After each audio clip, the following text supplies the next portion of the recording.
تقریباً 1 یا 1.5 مہینے پہلے جموں سے ایک نوجوان لڑکا میرے پاس آیا، کہتا ہے جناب آپ نے بہت پہلے ایک واقعہ بیان کیا ہے جموں کے کسی کالج میں یا کہاں، تو وہ واقعہ میرے ساتھ پیش آ گیا اور میں نے وہی کیا۔ میں نے کہا کون سا؟ کہنے لگا آپ نے کبھی کہا ہے کہ دلی کے اندر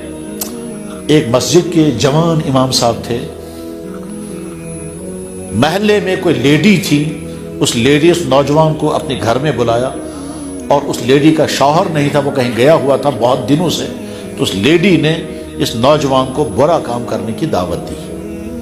اس نوجوان نے اپنے آپ کو بچانے کا پورا ارادہ کیا، تو لیڈی نے کہا تم بچ نہیں سکتے، گیٹ سارے بند کر دیے ہیں اور مین گیٹ بھی بند ہے، اندر کا گیٹ بھی بند ہے، اس کے بعد کا بھی، اور تم اس کو بیڈ روم میں ہو،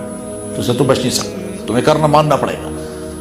اس نوجوان لڑکے نے کہا ٹھیک ہے، جب اسے سمجھ میں آیا کہ میں بچ نہیں سکتا تو میں پھر کوئی اور طریقہ اختیار کروں گا۔ تو اس نوجوان لڑکے نے میں نے یہ واقعہ بیان کیا تھا،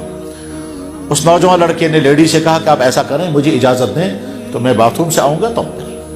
اس نے کہا ٹھیک ہے، تو باتھ روم چلا گیا، اور باتھ روم میں جو لیٹرین کی گندگی تھی وہ ساری گندگی اپنی جسم پر ملی۔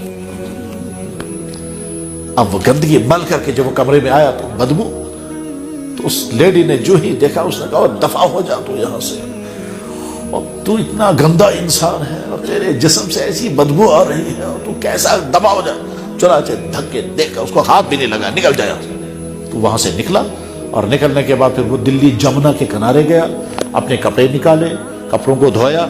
اس کے بعد اپنی باڈی کو دھویا، بھیگے ہوئے کپڑے پہنے، اور پہنچ گیا اپنے کلاس میں جہاں وہ پڑھا کرتے تھے۔ حضرت شاہ عبد العزیز رحمہ اللہ تعالیٰ کے پاس وہ حدیث پڑھتے تھے، تو کلاس میں پہنچ گئے، لیٹ، بھیگے ہوئے کپڑے، شرمندہ۔ ٹھیک جو ہی اندر داخل ہو گئے تو کلاس کے سارے لوگ دیکھنے لگے، اور سب کہنے لگے آہا زبردست خوشبو، آہا زبردست خوشبو، یار ایسا عطر تو ہم نے آج تک، یہ کیا عطر ہے؟ اب بیچارے نے سر نیچے کیا یہ سوچ کر شاید میرے جسم سے بدبو اب بھی آ رہی ہے، کپڑوں میں صاف نہیں کر سکا اچھی طرح سے، تو یہ اب کہہ رہے ہیں خوشبو، خوشبو کا بدبو۔ خیر وہ پھر کہ بھائی کیا عطر لگا کے آیا تو، یہ کپڑے بھیگے ہوئے ہیں، آہا کتنی اچھی خوشبو آ رہی ہے، یہ کیا لگایا تو نے؟ وہ سر نیچے کیے ہوئے، جو استاد ان کے تھے حضرت شاہ عبد العزیز، انہوں نے پوچھا بیٹا کیا خوشبو لگائی اور یہ بھیگے ہوئے کپڑے کیوں ہیں؟ اب بیچارہ وہ مجبور ہو گیا، کہنے لگا حضرت خوشبو کہاں لگائی میں نے، میرے ساتھ تو یہ واقعہ ہوا، اس واقعے کی وجہ سے میں یہ کپڑے دھو کر کے آیا ہوں، مجھے لگتا ہے کہیں میں صفائی نہیں کر سکا، وہ بدبو لگی ہوئی ہوگی، وہی آپ لوگوں کو آ رہی ہوگی، تو اب میں شرمندہ ہوں۔ تو فرمایا کہ نہیں نہیں، بدبو نہیں، خوشبو۔ اس کے بعد ساری زندگی اس طالب علم کے جسم سے خوشبو آتی رہی۔ یہ واقعہ میں نے بیان کیا تھا کبھی جموں میں، یہ لڑکا مجھے کہتا ہے کہ جناب میرے ساتھ جموں میں یہی ہوا کہ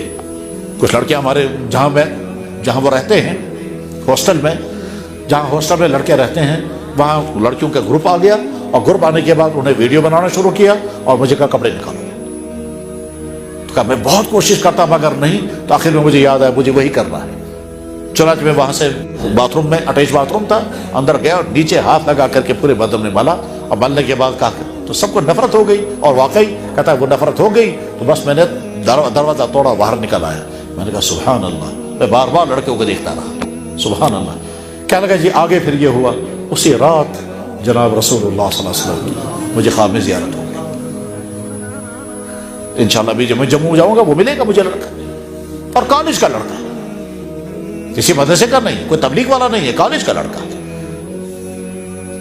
نوجوان کے بچنے کے واقعات بھی عجیب ہیں، اور نوجوانوں کے بگڑنے کے واقعات بھی